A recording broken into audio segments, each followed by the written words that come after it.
Face à face, toutes les semaines, tous les dimanches, un invité, son actualité des 7 derniers jours, son avis, ses projets.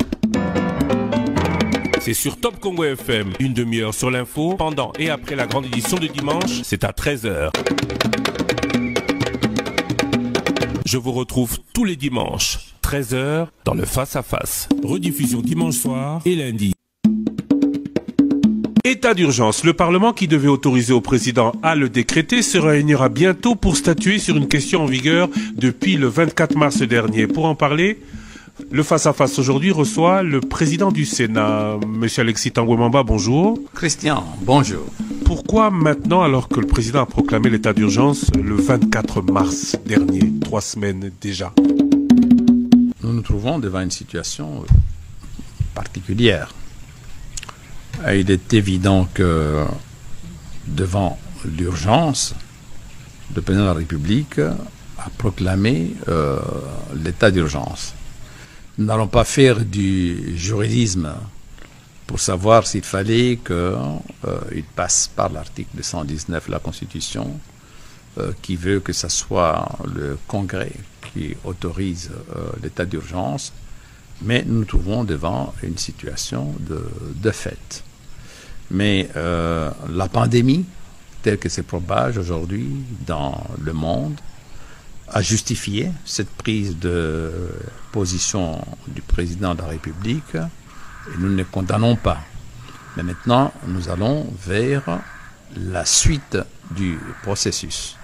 Parce que la Constitution veut que, pour proclamer l'état d'urgence, il faille en amont, conformément à l'article 119 de la Constitution, avoir l'autorisation du Congrès, c'est-à-dire l'Assemblée nationale et le Sénat réunis en Congrès.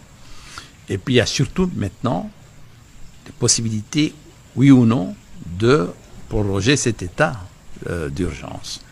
La Constitution est très très claire. Lorsqu'on a proclamé l'état d'urgence, 30 jours après, pour pouvoir prolonger cet état d'urgence, il faut demander l'autorisation du Parlement. Donc aujourd'hui, Donc nous sommes dans une démarche de dire l'urgence a justifié que le président proclame l'état d'urgence, même si cela n'était pas totalement conforme à la Constitution. Mais nous n'allons pas faire du juridisme et créer une crise au sein des institutions. Nous considérons que nous ne serions pas responsables si, pour le fait qu'il n'avait pas eu l'autorisation du Congrès, il l'avait proclamé, le faire aujourd'hui, dans une situation de crise aussi importante, nous, parlementaires, nous ne serions pas responsables. Donc ce que nous voulons maintenant, c'est prendre acte que effectivement nous sommes dans un état d'urgence et voir maintenant la suite du processus. Avant de proclamer l'état d'urgence, on l'a vu en réunion avec le président de l'Assemblée nationale et le président du Sénat que vous êtes. C'était donc pour vous informer ou c'était pour vous demander l'autorisation éventuelle? Non. Le président, la présidente de l'Assemblée nationale, le président du Sénat, le Premier ministre n'ont pas le pouvoir, de par la Constitution, de donner l'accord pour déclarer l'état d'urgence. Mais de quoi avait-il été question alors? Nous avons été informés de l'ensemble des mesures que le président voulait prendre face à la pandémie. Et nous avions considéré en toute responsabilité que ces mesures-là, il pouvait les prendre.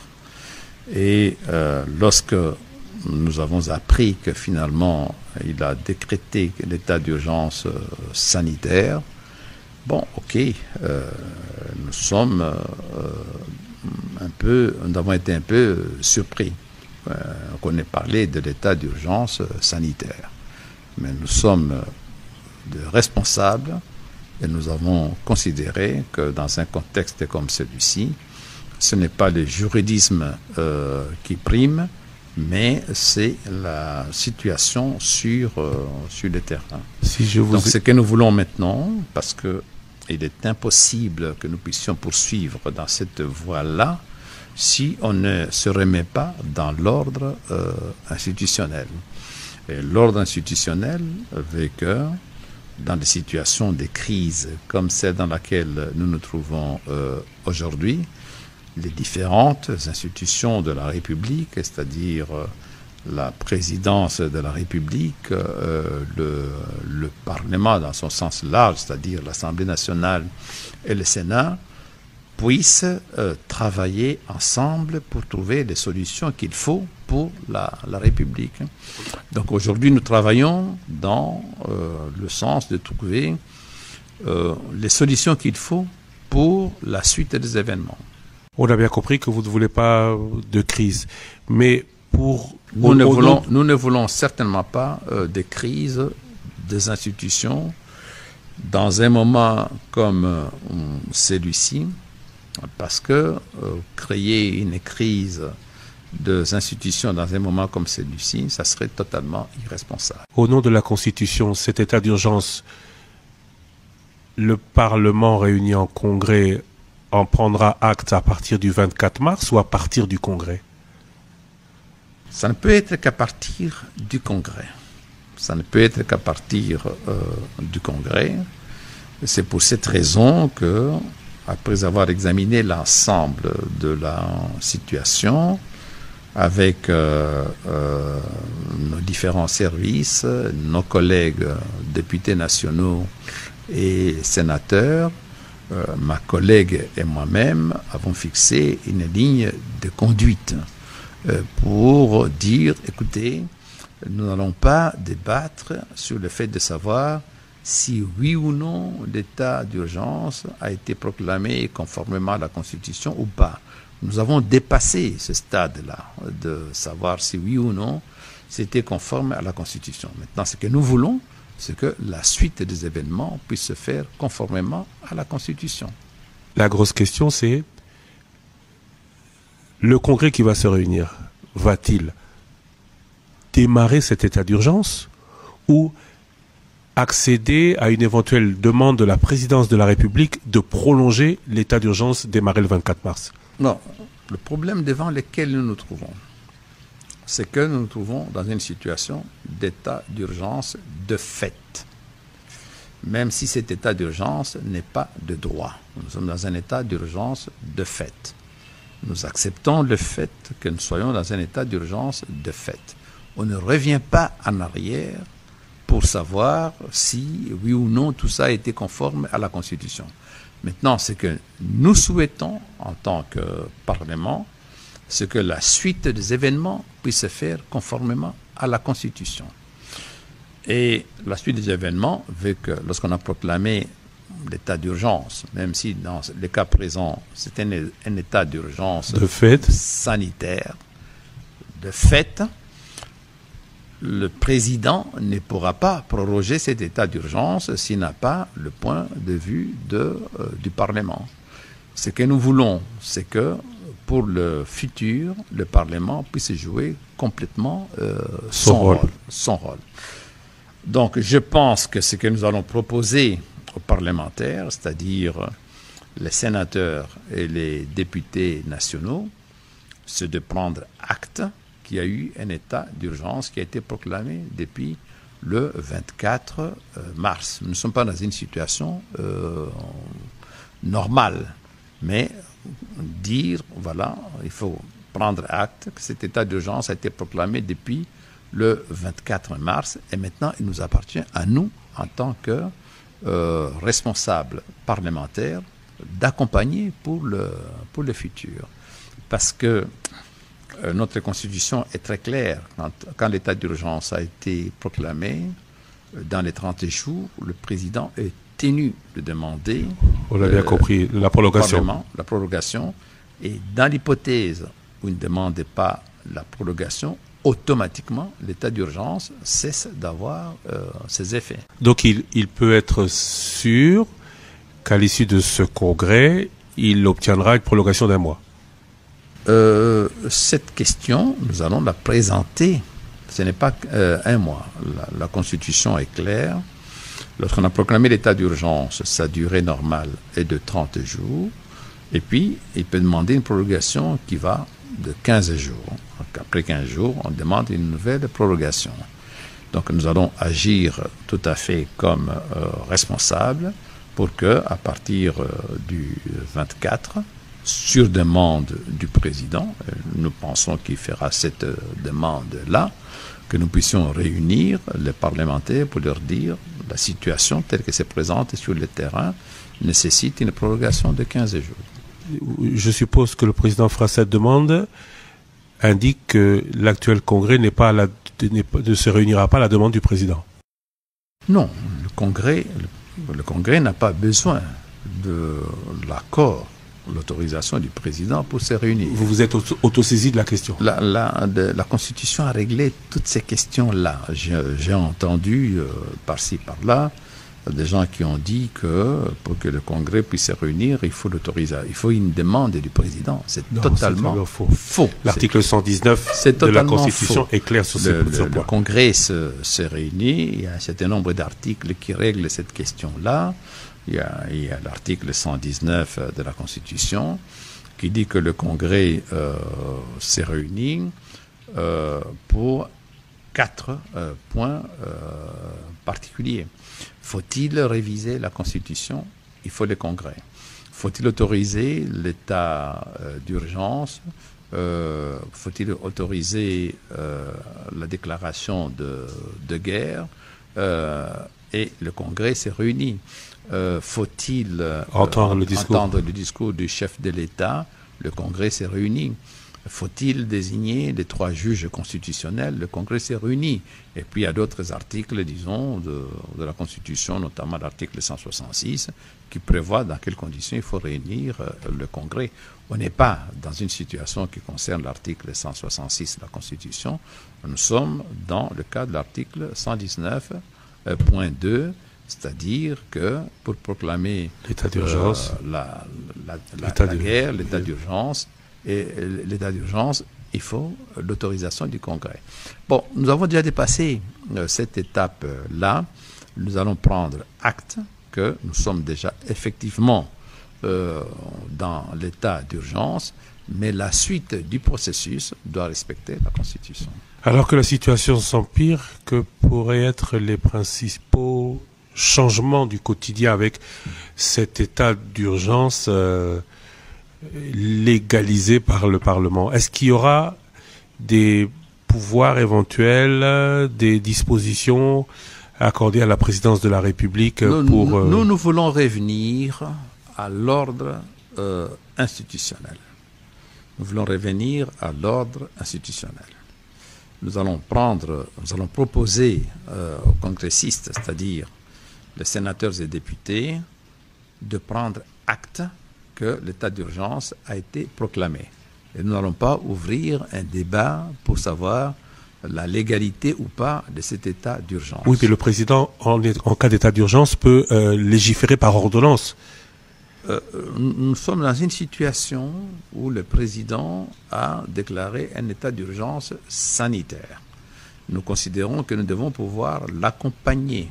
Uniquement pour le volet sanitaire. Toutes les mesures qu'il pourrait prendre dans le cadre de l'état d'urgence sanitaire. Oui, mais la Constitution ne parle pas d'état d'urgence sanitaire. La Constitution parle d'état d'urgence. On sait, nous sommes dans une situation un peu particulière.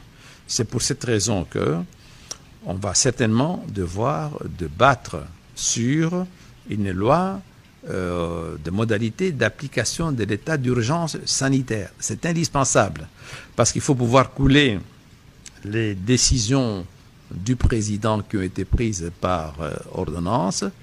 Il faut pouvoir les couler dans une loi pour que ça soit conforme à la Constitution.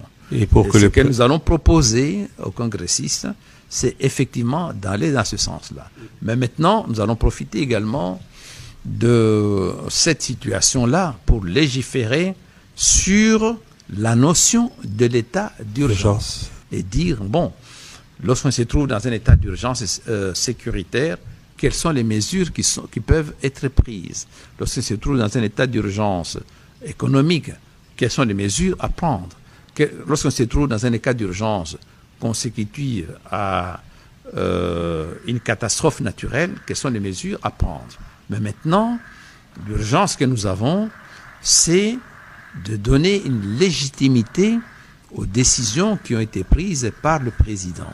Donc, et ça, notre équipe de travail, députés et sénateurs qui ont eu à travailler, à se pencher sur la question, bon, on nous a dit, écoutez, voilà la voie vers laquelle il faut aller. Et nous allons aller vers cette voie-là, parce que nous ne sommes pas dans une logique aujourd'hui des palabres politiciennes. Le pays n'a pas besoin des palabres politiciennes pour le moment. Mais nous voulons rester dans le cadre de l'ordre institutionnel. Légitimer les décisions prises par le président, mais aussi l'empêcher d'aller au-delà de ce que l'état d'urgence sanitaire permet, légiférer par ordonnance. Ce sont les députés et sénateurs réunis en congrès qui vont pouvoir statuer sur cette question. Il est évident qu'ils vont certainement donner le feu vert pour prendre toutes les mesures liées à l'état d'urgence sanitaire. Mais je ne pense pas qu'ils vont pouvoir donner des pouvoirs autres que ceux qui sont liés à l'état d'urgence sanitaire.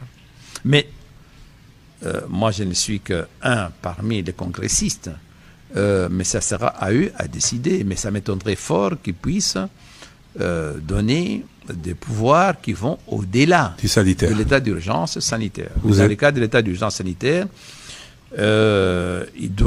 nous devons donner au président tous les pouvoirs nécessaires pour pouvoir combattre la pandémie du Covid-19. À quand le congrès? Vous avez une date?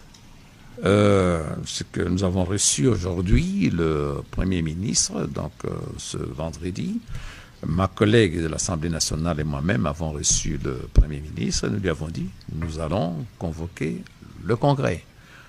Mais il y a des préalables pour convoquer ces congrès, c'est notamment nous ne voulons pas exposer les députés et sénateurs, que nous voulions qu'ils prennent les dispositions nécessaires pour s'assurer que le palais a été complètement aseptisé.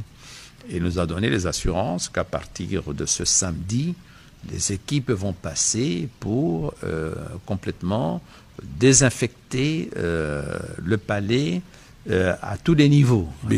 Ce palais peut être contaminé par un député ou un sénateur. Évidemment, nous prendrons des dispositions nécessaires.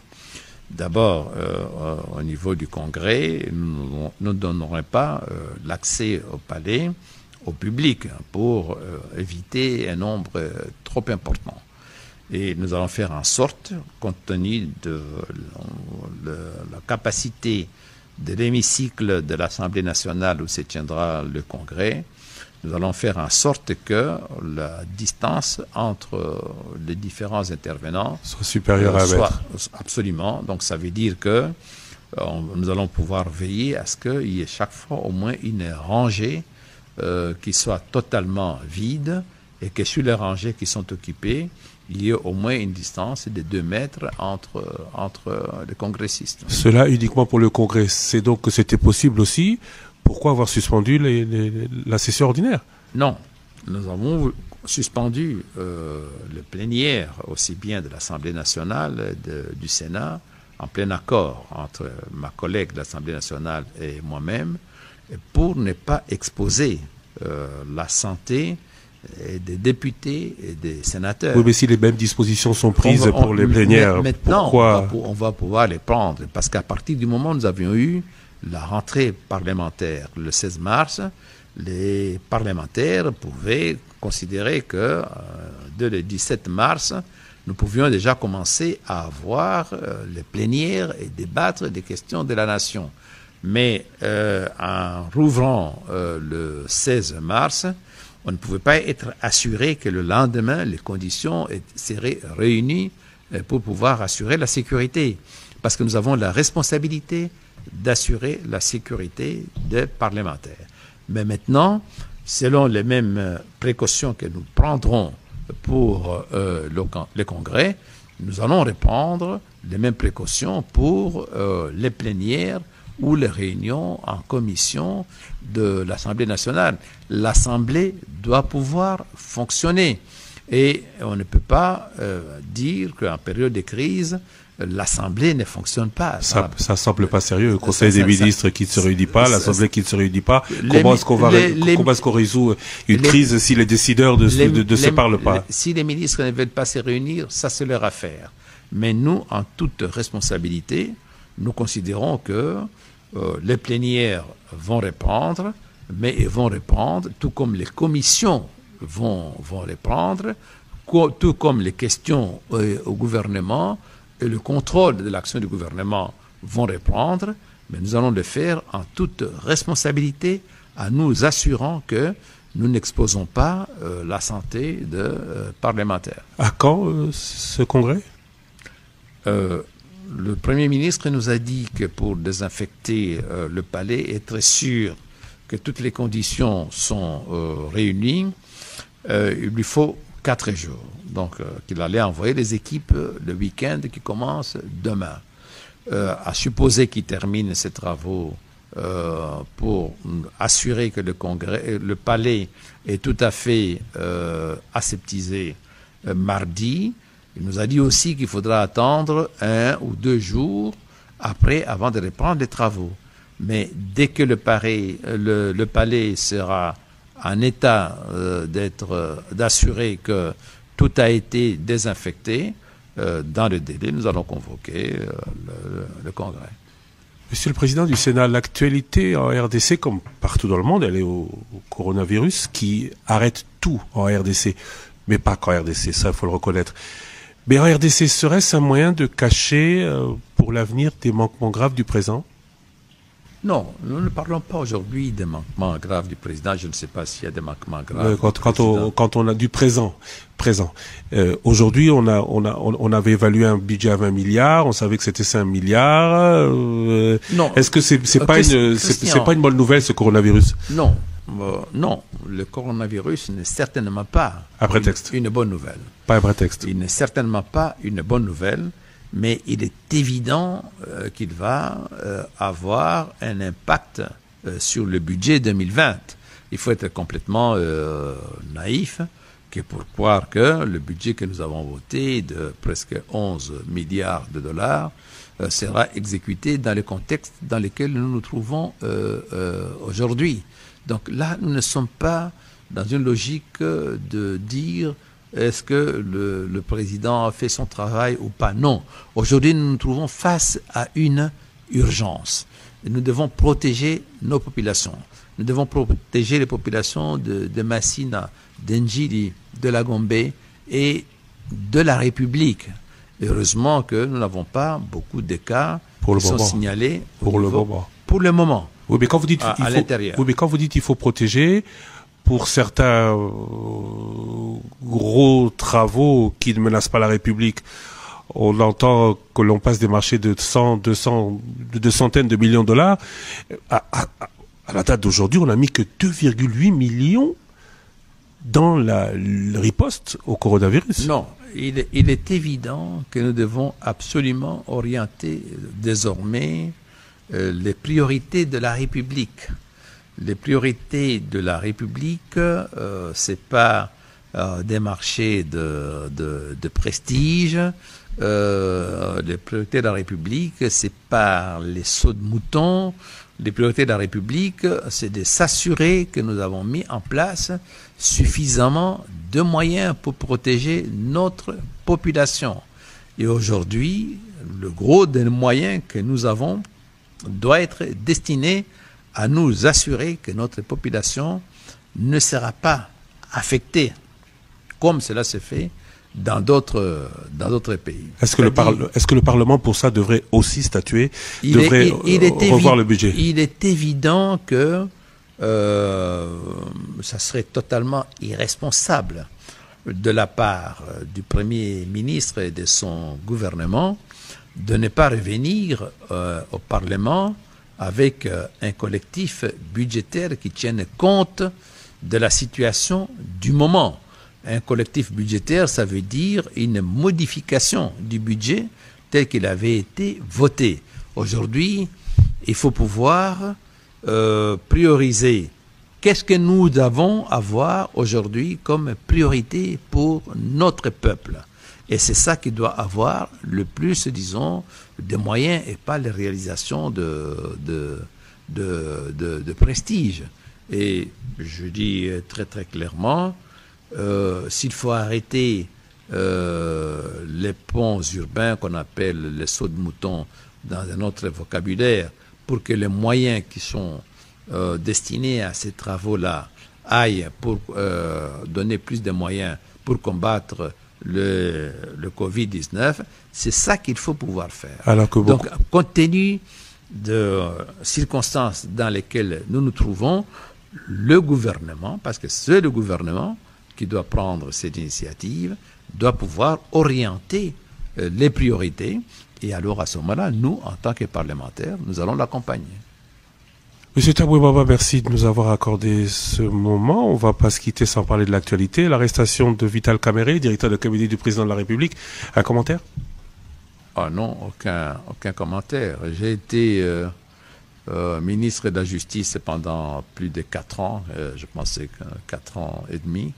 Et j'ai toujours eu comme principe, on n'intervient pas dans le fonctionnement de décision judiciaire. On ne vous demande pas d'intervenir, on vous demande... un commentaire pas un commentaire sur l'affaire, un commentaire sur le fait. Un directeur de cabinet derrière les barreaux, dans une prison commune à Makala. Non. D'abord, il faut absolument enlever de la tête des citoyens congolais que un directeur de cabinet, fût-il du président de la République, a un privilège de juridiction ou une immunité. Ça, il faut enlever ça de la tête des citoyens. Le directeur de cabinet du président est un citoyen comme vous, comme moi, comme... Pas tout à fait comme vous, quand même. Bon, vous avez quelques habilités. Je suis le chef d'une institution. Bon, ok. Mais le directeur de cabinet du président n'a pas un statut judiciaire plus important que vous, ou plus important que mon maître d'hôtel. Oui, mais sans rentrer dans l'affaire, c'est quand même un homme politique de premier plan. Est-ce que c'est... Ça, ce n'est vraiment pas une considération en ce qui me concerne. Le président, ça, c'est une question de la justice. Si le parquet est un, c'est-à-dire il part du parquet général jusqu'au substitut du procureur de la République, si le parquet estime qu'il doit pouvoir poursuivre, il faut le laisser faire. Justice indépendante. La justice indépendante. Je me suis toujours battu pour une justice indépendante. Oui, mais elle n'a pas toujours été.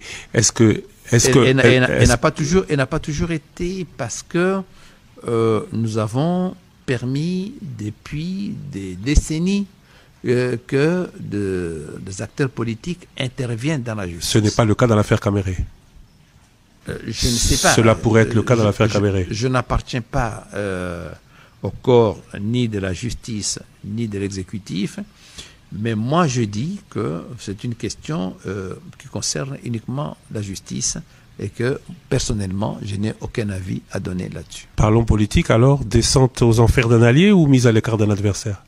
Ça, je ne sais pas. Ça, ce n'est pas mon allié, ce n'est pas mon adversaire. C'est l'allié, l'UNC cache et l'allié du FCC, vous êtes FCC? Non, ça c'est un débat au niveau du cache. C'est un débat au niveau du cache. Et nous ne sommes pas dans une situation d'adversaire. Oui, mais la coalition Cash FCC, ou FCC Cash, c'est une coalition qui 65-35 du fait du poids de chacun. Est-ce que la disparition d'un partenaire UNC ça c'est un problème ne changerait pas les équilibres? C'est un problème qui concerne Cash. C'est comment voir comment est-ce qu'ils vont régler cette question-là. Moi, j'appartiens au FCC et je considère que ce débat-là ne nous concerne pas. Nous n'allons pas nous immiscer, disons, dans ce débat-là. Et aujourd'hui, nous avons d'autres priorités. Et pour notre pays, pour notre nation, La priorité aujourd'hui, c'est de protéger notre population du coronavirus. Oui, mais votre allié, le président de la République, pour lequel le FCC majoritaire a voulu une coalition gouvernementale, se trouve affaibli face au FCC avec ce qui se passe chez lui. Ce problème ne nous concerne pas du tout et nous n'allons pas chercher à en profiter. Certainement pas. Donc, ce qui peut arriver dans la coalition Cash, qui se trouve avec nous, en fait, disons, dans une coalition Cash et FCC, ne concerne pas le FCC. Et mon message est très clair. Le FCC ne doit pas essayer de surenchérir sur cette question. Il faut laisser cette question se régler entre les alliés, disons, du Cash. Ça ne nous concerne pas du tout. De la responsabilité maintenant du président de la République, autre que juridique, attention, parce qu'au niveau juridique, le président ne peut pas être tenu pour responsable. Félix Tshisekedi pouvait-il, selon vous, ne pas savoir ce que faisait son directeur de cabinet? Son directeur de cabinet a pu agir seul. Ça, c'est l'organisation de son cabinet. C'est l'organisation de son cabinet. Et nous ne sommes pas dans ce débat-là. Et nous ne voulons pas entrer dans ce débat-là. Je ne sais pas comment est organisé le bureau du président de la République. Ça, ce n'est pas mon affaire en tant que parlementaire, en tant que président du Sénat. Ce n'est certainement pas notre affaire en tant que FCC. Ça, c'est une affaire interne d'organisation, disons, du bureau du président. Mais cette question-là ne nous intéresse pas. Mais en tant qu'homme politique aguerri, homme d'État, de plus de 40 ans en politique... Mais justement, si vous dites que je suis un homme politique aguerri, j'ai dit c'est justement une occasion de dire cette question-là, nous n'avons pas à nous mêler. Mais cette question-là était tout simplement, est-ce que vous pouvez penser possible que tout cela soit arrivé sans que le président soit au courant? Je refuse d'entrer dans ce débat-là. Je refuse absolument d'entrer dans ce débat-là. Et c'est une question qui se règle à l'intérieur du Cash. C'est une question qui se règle à l'intérieur de la présidence de la République. Moi, en tant que président du Sénat, en tant que membre du FCC, je n'ai strictement rien à voir avec cette question-là. Et à la limite, je dis, voyons comment les choses vont se présenter. Je ne peux pas dire que je suis totalement indifférent, mais je ne suis pas un acteur actif dans cette question-là. Je vais voir comment les choses vont se dérouler, je vais observer et je vais en tirer les conclusions. Face à face, toutes les semaines, tous les dimanches, un invité, son actualité des 7 derniers jours, son avis, ses projets. C'est sur Top Congo FM, une demi-heure sur l'info, pendant et après la grande édition de dimanche, c'est à 13h. Je vous retrouve tous les dimanches, 13h, dans le Face à Face. Rediffusion dimanche soir et lundi.